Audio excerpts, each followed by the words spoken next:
and welcome once again to another episode of the Horizon Roundtable. I am Bob McDonald, and you can find me on Twitter at Bob McDonald.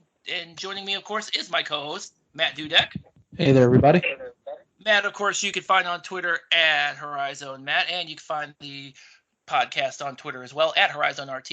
You can find all episodes and all of our articles on our website at horizonroundtable.com, and you can subscribe to us where podcasts are available. And Matt, we've been kind of busy this week. We're stuff done. Yeah, I mean, yesterday we had Kate Felder on. Great interview, and by the way, definitely have a listen to that if you haven't already. But today, we've got yet another treat for you guys. Joining us is the new coach at UIC. That's going to be Luke Yaklich. Luke, thank you very much, Coach, for joining us. It's great to be with you guys. I certainly appreciate the opportunity to talk talk UIC Flames basketball and basketball in general. It's a great time just to talk sports, obviously, during the time period that we're living in. And I greatly appreciate this and looking forward to our time together here. Yeah, excellent. Yes, so do we. So let me ask you this. I guess right off the bat, and we'll probably talk a little bit about this later. Are you currently in Chicago right now? No, actually, I just ended up after the interview process is when they shut everything down. So my son and I drove back from Illinois to Texas, and just here in Austin, enjoying the view of the 80-degree weather from my office here in my house. So it's rub it in, why don't you? What's that? Rub it in, why don't you? That's right. The only thing I can't do is none of the barbecue and taco places are open, so it just eliminates some of the Texas feel. That is that's a bummer. To be fair, it's actually I live in Valparaiso, and it is a nice 60 degrees outside. I don't know what it's like in Michigan where Matt is, but you know. we're low 50s. It's not terrible. It's livable. Good news for you, Matt. The warm weather is coming your way. Exactly. Albeit temporarily. So yeah, so obviously we wanted to get you on, obviously, because you know, since the clearly the search process with the UIC was pretty quick. But I kind of want to talk a little bit about your background, what you've done.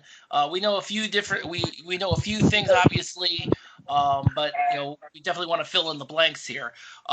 So I did notice one thing about your career is that you actually were at you got your bachelor's degree at Illinois State, and then later on you were able to join their coaching staff. How was that like, going back to your alma mater first and foremost at that point in time? It was great. I mean, I love Illinois State. It was home to me. It helped me get my degree, as you mentioned, and it really prepared me to be a great teacher. You know, I would say not great right out of the gates, but it gave me great preparation to be a teacher.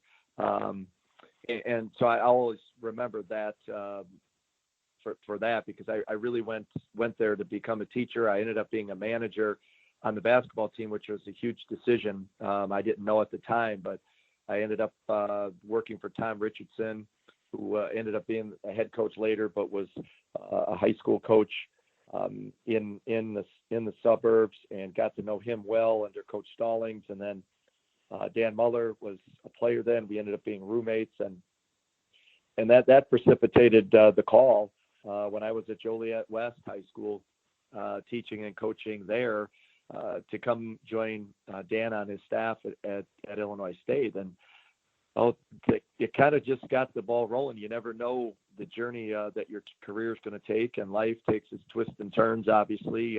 But it was an unbelievable experience of 4 years. I got to coach some really good players, and most importantly, got to learn along some really good people, and namely Coach Muller, who just allowed me to cut my teeth, make mistakes, learn and grow especially my first year as an assistant, and then into my second, where I could finally get my head above the water and feel like I wasn't swimming in the middle of the ocean without any type of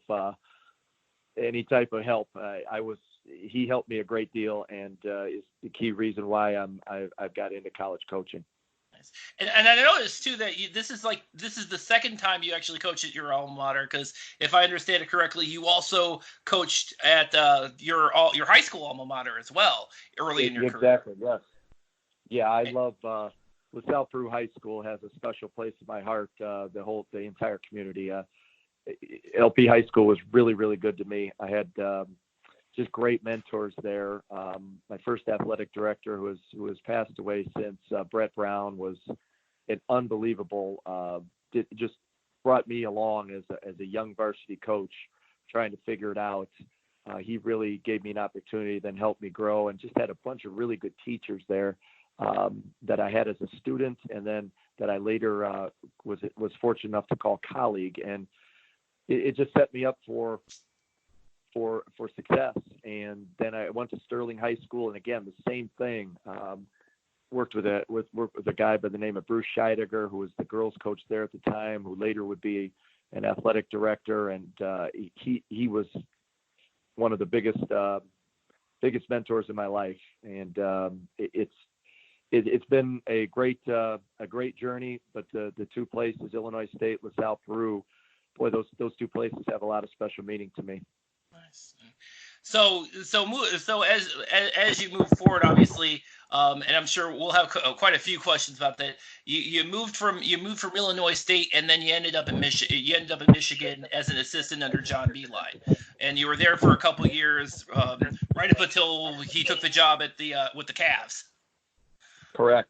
So in that time frame, you made it to a national championship game. Yeah, that was the experience of a lifetime. You never know if you're ever going to go back. It's such a hard thing to do. I mean, you take a look at our run. I mean, Jordan Poole throws in, a shot at the buzzer against Houston, or we're not, even talking about the Final Four. And then we beat a really good Florida State team and played our best game of the year against Texas A&M, and then beat Loyola, who was really good, really well coached, and then end up getting beat by a team with 6 pros and a Hall of Fame coach in Villanova. So that run was great. But Coach Beilein and the staff, you talk about a culture, and you talk about how to really have everything just tied together. You saw Coach B he was so good at everything, and he had his culture in place. He knew he was a great teacher on the court, and just a great system to play in that guys, allowed you to utilize your strengths and spread the floor. And I learned so much from Coach B about every facet of coaching in the time there, but also from the assistants and the support staff that we had there, as well as the administration at Michigan. It was an incredible culture from top to bottom, and I learned so much in 2 years. It was like a doctoral degree in basketball and culture building and leadership from top to bottom. It was fun, and I will never take for granted that experience. But then to be in the Final Four, it's something you wish for every coach. No matter your best friend in coaching or your rival, you want every coach to have an experience of going to the Final Four. It's unbelievable. So that's the only thing you try to. You hope you go every year, but I also would, if every coach that's put time into basketball and coaching and teaching, that moment is precious. Hey, Coach, during your time at Michigan, it's often talked, I'm from Michigan myself, so I would hear a lot about Michigan basketball, which is great.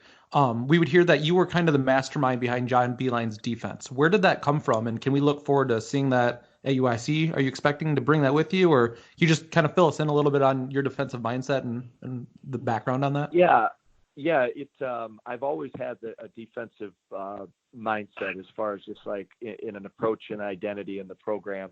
I like to play fast, get the ball down the floor and play. I always say play functionally fast as our skills allow us to play from an offensive standpoint. And it's how I've been as a high school coach, and how I'll be as as a college coach. But defensively, that started with who I was as a high school player, what our high school program emphasized, and then my mind always just kind of went there. And then Coach Muller, I remember him saying that after the first year, just saying, I want you to really kind of focus your attention and your mindset on defense. And then the next 3 years we did that. And then Coach B wanted just a guy that had, that defensive background. And he and I just built just an incredible relationship over those 2 years, that just trusting each other in games. And he allowed, me to coach in practice and to have a voice, which I'm really thankful for, and grow so that I felt comfortable being in front of a team and making decisions in games. It's helped me prepare me for this moment. But the identity was all Coach Beilein knows defense. He wants to think about offense and focus on offense in a game. But Coach B is a great defense and offensive coach. He just chooses to put more of that focus on offense, and he understood that. So he wanted to have somebody that had that focus. But we had really good players, and we had really good coaches that all contributed to the scouting report and support staff that all contributed that. Sadie Washington, Dre Haynes, Brian Smothers, Chinadu Nwachuku, and Devin Mulry were on that staff. And they're all, Devin's at Texas, Chinadu is at Youngstown State, Dre's at Maryland, Sadi's still at Michigan, and Brian's at Niagara. So those guys were great. It was a team affair. And then Coach B was our leader. So it was I tried to do everything I could to every day to prepare our guys as best we could, but it was a team thing at Michigan. And most importantly, we had really talented players that loved to play defense, and they bought in. So all around it was fun, and I was able to learn from a lot of different people. But that mindset of defense, we will look to bring to UIC.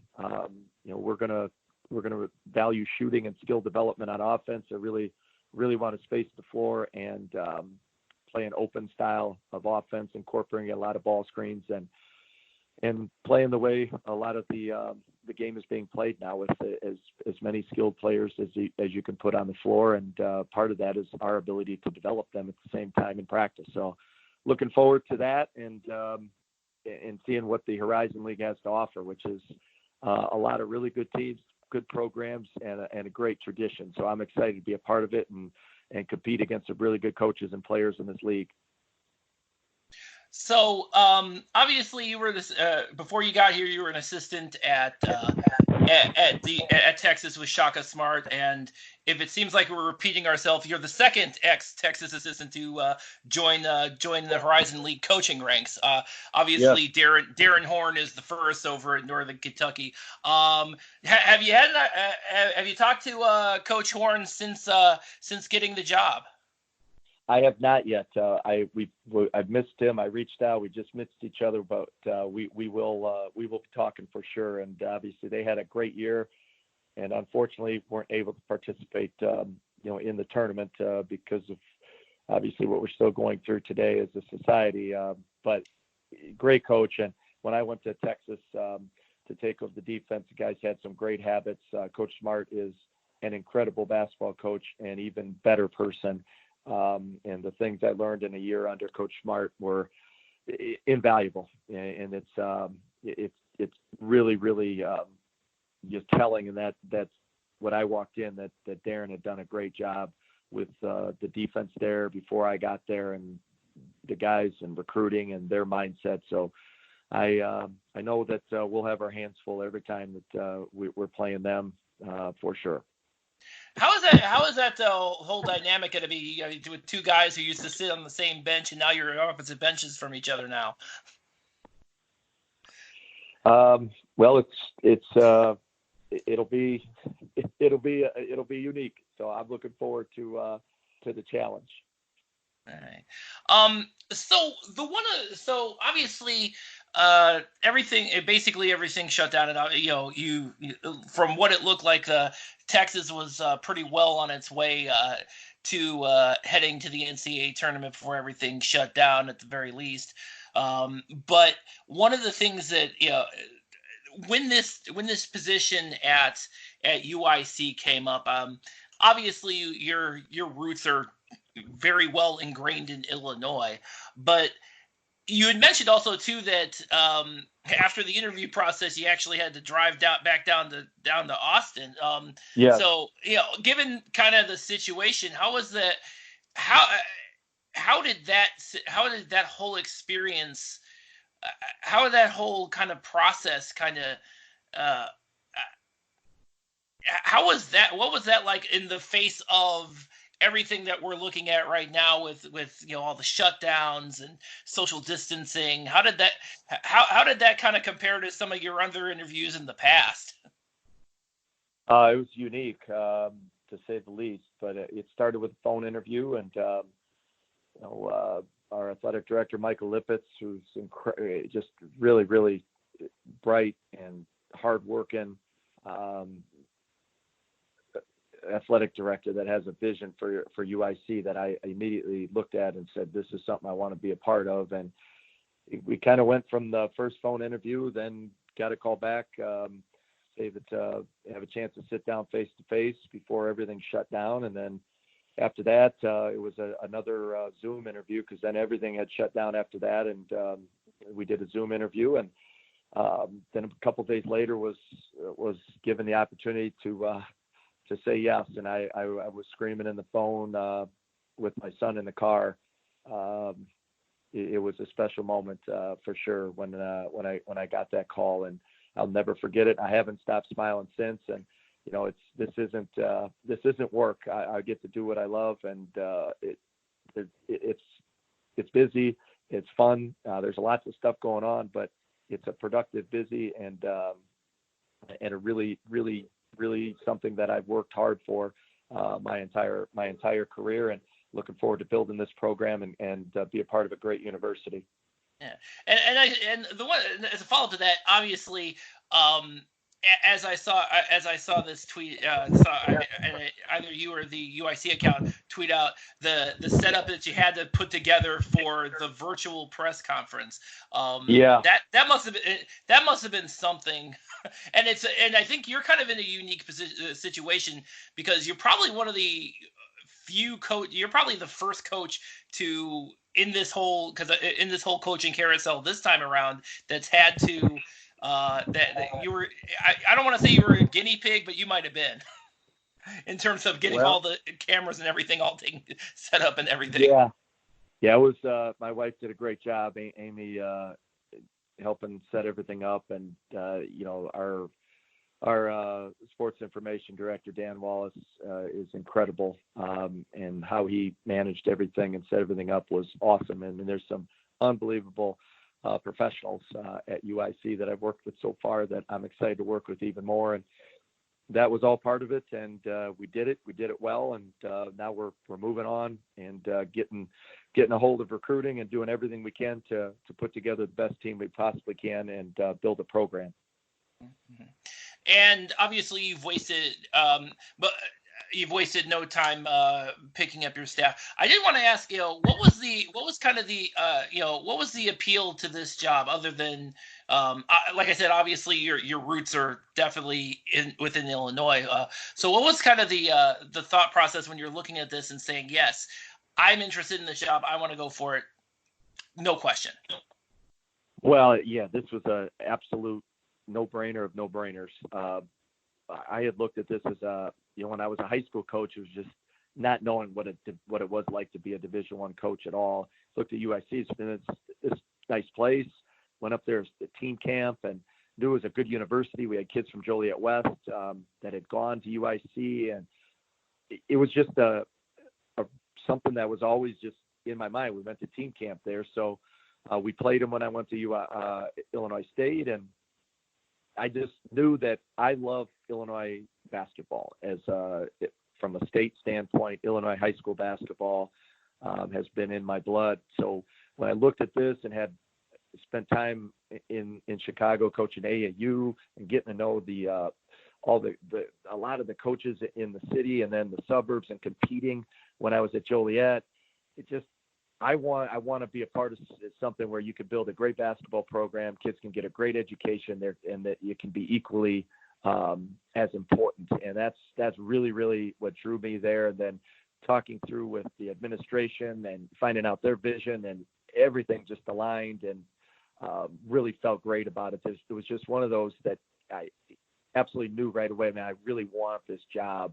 I'm going to do everything I can to put my best foot forward, because it's a program that, I really feel we can build something special, and build it with a lot of different, a wide variety of kids from a wide variety of backgrounds. And it's just got such a draw to it with the city of Chicago and the academics that I'm really excited to build. We've often heard, talking about recruiting Chicago, that sometimes it's tough to get some of those kids to stay in Chicago, because we all know the city of Chicago has some really great young talent. Do you and your team kind of have a plan to try to hit the recruiting trail locally and try to get some of those kids to stay, in state? Is that, something on your radar?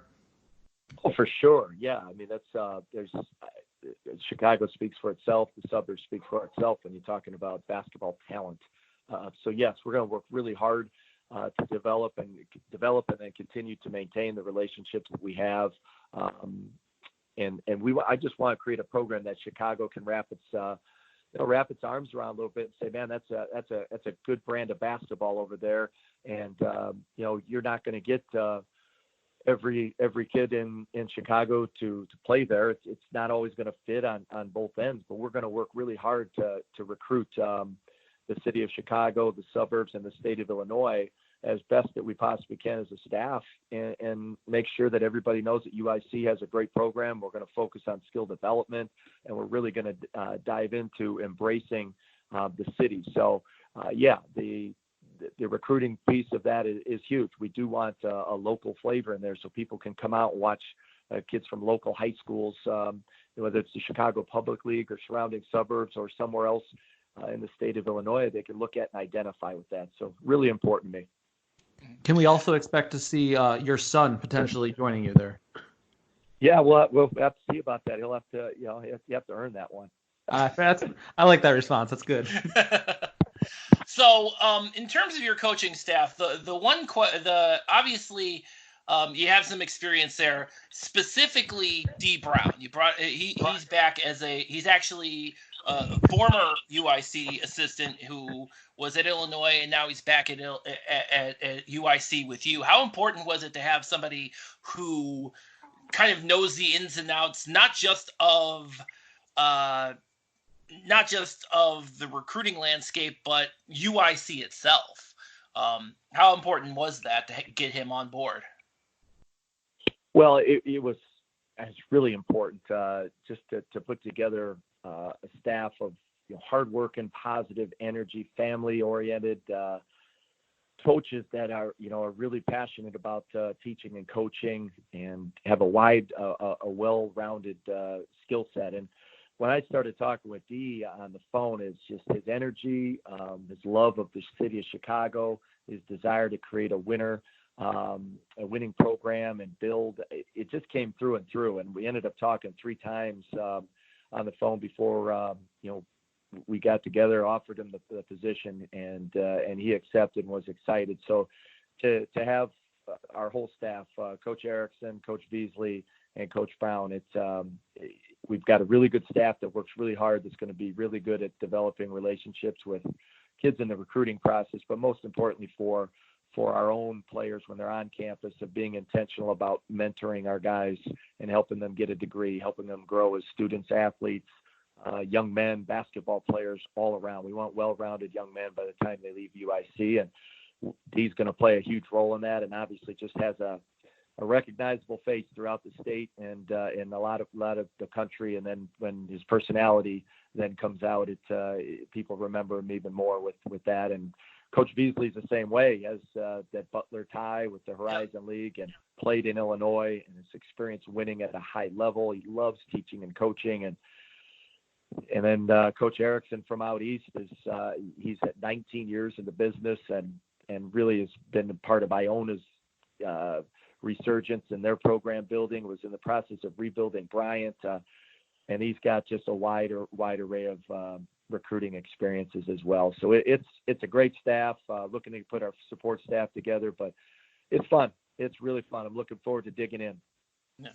So obviously the situation with UIC is, 4 years ago the UIC was kind of at the bottom of the Horizon League standings, and for the past 4 years it's been kind of built up and built up and built up. But the big thing with UIC has always been it's gotten past the days where they're absolutely terribly they weren't great, but the issue has always been it's never seemed like they've gotten over the top. They've had very talented recruiting classes, very talented players, but it never seemed like it was they were able to realize that potential and get any further than just a couple of games of 500. What approach are you going to take to kind of transform, get kind of get past move further down the line than how it's gone in the past 4 years? Well, I mean, Coach McLean and his staff did a great job recruiting, and again, there's so many different areas that affect the basketball program and the season each year. And all I know is that the team that we have, the 4 seniors and our guys that are coming back, our 7 guys coming back, that they're really good kids that want to get a college degree, have had great relationships so far. So I can say nothing but positive things about the student athletes that are on our roster right now. And Coach McLean worked really hard at it, and different reasons for different seasons and how they go. I mean, that's something that, again, past 4 years, what are we looking to do now is just to try to create our culture and our consistency of approach and how we do everything each and every day, and bring in the best players that we possibly can to complement the ones that we already have in the program that are going to be playing. But the bottom line is, for me, it's about establishing identity. If you look at out 5 years, what do you want it to be like in 5 years? We want to say that, man, those kids at UIC, they graduate. Or those kids at UIC, they get better every year and they compete. They play really sound, physical, tough man-to-man defense, and then they are really skilled on the other end, and they share the ball. And, man, they shoot the ball well from 3. Mm-hmm. That's my vision. That's our identity, and we're going to try to, again, put the super glue, if you will, is all the little things that go to try kind of glue that all together. And that's the process that we're starting right now. Mm-hmm. Now, obviously, how big is it? How important is it that you have with this roster that you already have senior leadership already baked in the cake? You have Michael Diggins, Jacob Wiley, Jamie Hale. Those guys are already in, and they've been already in the program the last 3 years. How important is it to have those guys as that you could potentially turn to as kind of the leaders for the players you're going to be bringing in? Yeah, and then you also have Rob Howard there, who sat out last year to be a senior. Those 4 guys have been great, and I've leaned on them already. I've told them that, I'm really excited about working with them, but learning from them at the same time, and then building our culture and relying on them to teach the young guys that we have coming in, and just in general to navigate through the season and practices and help me out. And I'm looking forward to it. They're really good kids that are hungry, hungry to get back in the gym like everybody, and I'm excited to work alongside them. Mm-hmm. Have you had a chance to actually meet those players face to face, or with the shutdown of everything, has it all been kind of digital and Zoom and all that? Yeah, all Zoom. Yep, Zoom and FaceTime. Yeah. Zoom is a new thing. As an aside, Zoom is a new thing for me. I know that's like a big deal right now. We obviously record the podcast via Skype, and I've sworn by Skype for like the last forever. So the Zoom thing is kind of new to me. I don't know. It's been great. It's been great. We had our first team huddle and a team break via Zoom. So we're doing what we can do with what we have at our disposal. Talking about the obviously one of the challenges, of course, has been the communication part, but it seems you've kind of overcome that. In terms of in terms of the workouts with the players and everything, um, given this time frame, what challenges are you potentially seeing with not being able to get these guys in the gym potentially for an You know, undisclosed amount of time? yeah, I don't know. I don't look at it. I really don't look at this as like you have to look at everything as an opportunity, Hmm. and you make the most of it. We ask our players to communicate. We ask our players to respond and go with next play mentality. That's what we have to do as coaches. We could sit and complain Sure. about this situation we're in with recruiting, or you can complain about not being in the gym. We're all not in the gym, and when we get in the gym, we're going to make the most of it and map out a plan that helps our players be as prepared as we possibly can, for the next day and get better in the day that we're in. And I'm looking forward to it. Obviously, we're itching to get back in the gym. Whenever that is, we don't know. So we're just going to have to do everything that we can now. The guys are working hard, doing everything they can without being in the gym, from their voluntary weight workouts. And a lot of guys are trying to get into certain gyms that they have access to. And they're going to work as best they can, like everybody else throughout the country. If you want to get good, there's a way to get better. I always talk about with our guys getting 1% better. If you're 1% better in 100 days, you're going to be a brand new player in effect. And you just want to try to repeat that. So there's a way to get 1% better at basketball today without a gym. Find the way, get it done, and move on to the next day and grow.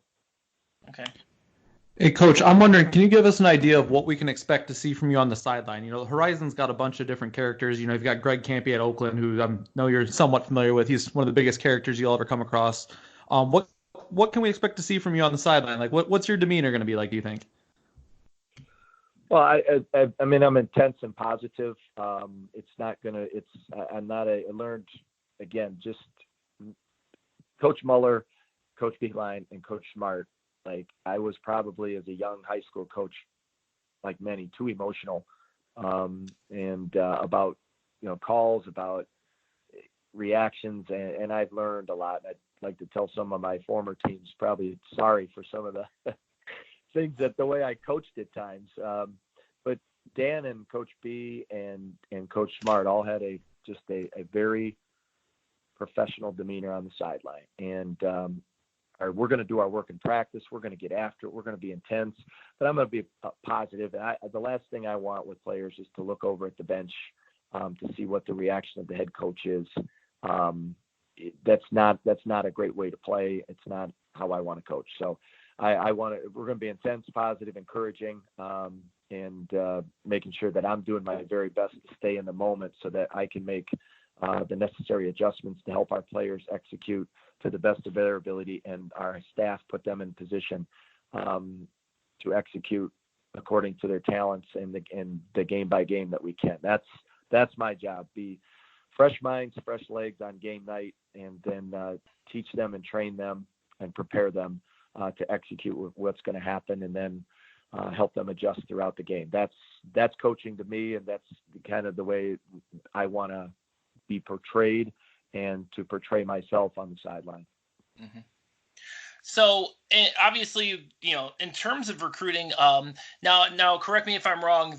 Because of the COVID-19 situation, the spring signing period has been extended for all sports until August 1st. Am I correct in that assumption, or that whole thing? It's a dead period. It's a dead period right now till May 31st. Uh-huh. We can't get out. I don't know there's no set date. We start summer school on June 15th. Okay. Don't know if that's going to happen. There's another summer school that starts in July. We're just going to, again, following the lead of our administration, and obviously most importantly with what's happened with the health and safety of everybody involved. So when we're allowed to get back in the gym, we'll get there. And but I'm not sure on any targeted date, or if anything has been canceled through a certain date as far as workouts are concerned. Gotcha. So in terms of recruiting, obviously you have a little bit of because this is the dead period. Obviously, it's um, as we've seen pretty much around college basketball, a lot of we're seeing a lot of players that are basically committing right now. Some of which may have not even showed up on campus, been able to, for that matter. But in terms of when things kind of get to a more manageable state, not necessarily back to normal per se, what is the how are you going to tackle the recruiting process kind of post dead period ending? I mean, we're just trying to, again, during this process, to watch film, Mm-hmm. look at evaluations, try to reach out to people that we trust, get ourselves in on the right kids, building relationships with the right kids that are going to fit our culture. And staff has done a great job of putting together a really good, list of candidates for us to talk to. And then when it happens, when that is lifted, and whatever we can get people on campus, the kids that do commit to us right now, we're going to absolutely make sure their families get on campus on their official visit, and they get to go through that whole process and get to know us even more than we did via the Zoom and the FaceTime call. Sure. So that was kind of the simplified plan of looking ahead. I'd say this is a unique situation, but I lived through Cleveland State last year, so yep. where Dennis Gates basically put together a team in like 2 weeks on the fly. Correct. In late August. Exactly. He's a great coach, and I've known him for a while, and he's again really, he did an amazing job, absolutely amazing job. So in terms of when finally you have the opportunity to make your way to Chicago, in terms of kind of outreach to the community, how's that gonna how are you gonna be tackling that between the students, the community, and faculty and staff? How is that interaction going to how are you going to approach that? Obviously, given the situation, you may not theoretically be able to make it to campus until the summer, but understandably. But have you given it some thought as to kind of how you're going to approach those folks? But yeah, 2 words: daily and personal. So it's very simple for us with recruiting in terms of getting out to Chicago Public League schools, suburbs. It's going to be a daily and personal. That's how we're going to run our program and our recruitment. It's very important for me. I want to establish a family atmosphere within our program, but then a very open and accepting kind of program approach towards having high school coaches in our gym, and us being out, even if they don't have a player that's capable, and we're recruiting. It's just about the relationships there. And as a former high school coach, I that's never left me. I'm a high school coach that's coaching college basketball. So the relationships, the value that I have with just the high school community and coaches in general is very special. So personal and daily is our approach towards recruiting, and obviously that goes even further when you're talking about right there in the city. What can UIC fans expect from you in terms of how you talk, how your interactions with them will be? Oh, I mean, if you talk about an unbelievable alumni base, most of the alumni are all 80% of UIC alumni are in the Chicagoland area. So, I mean, we're gonna be so active in the community with our players, and that's something we're selling and promoting with our recruiting process. But the ability to connect, from social media and then out in the community at games, etc., is going to be something that our staff and our players are going to be very cognizant of, because it's something that we have to. If we want again, Chicago to take pride in UIC, we have to put a good product on the floor that people can relate to. But that starts with, 200 plus thousand UIC alums in the city that they can wrap their mind around a team and wrap their arms around a team, their hearts around a team, that they can follow it and look at and say that's something we want to go see and take their wife and kids to a game. At 3:12 on Saturday afternoons. That part of the 3:12 timing is always tip-off has always been. I wish more schools would do that in their area codes. I'm just throwing that out there. We'll do. I love it. Love it. Yeah, because I know one thing UIC has done really well is really lean into the Chicago motif with the tip-off times and especially the skyline floor. That's my favorite. Yeah. I know it's not everybody's cup of tea, but I love it. It is awesome. I love everything about it, and the work that our administration is doing to expand the university and grow it from a facility standpoint and from an academic standpoint. It is incredible right now, and it's a great time to be a UIC Flame, and I'm excited that I have this opportunity right now. Well, Coach, that's going to wrap it up for us. So thank you very much again for joining us. Really appreciate your time. Also, special shout out to Dan Wallace, obviously, for helping us set this up.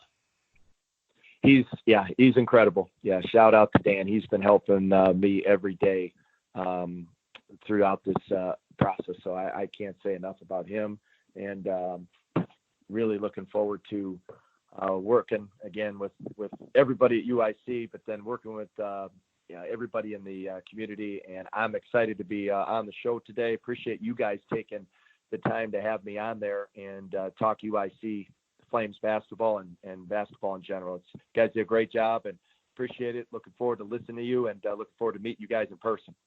Thank you so much for joining us, and welcome to the Horizon League, Coach. Appreciate it. It's a great league to be in. I'm excited to learn and grow like I have each step of the way, and do everything we possibly can to build a winner at UIC. Great. All right. So that's going to do it for us. As always, like I said, you can find episodes of the Horizon Roundtable and other content, because we've got plenty of those things going on too now, at our website, horizonroundtable.com, episodes of the Horizon Roundtable. You can also find wherever you find podcasts and, our Amazon and Google devices, and not Apple, because I keep saying Apple at the end of this every time. It's ridiculous. I don't know why, but definitely the Amazon and Google devices. So that's going to wrap it up, and thank you all for listening.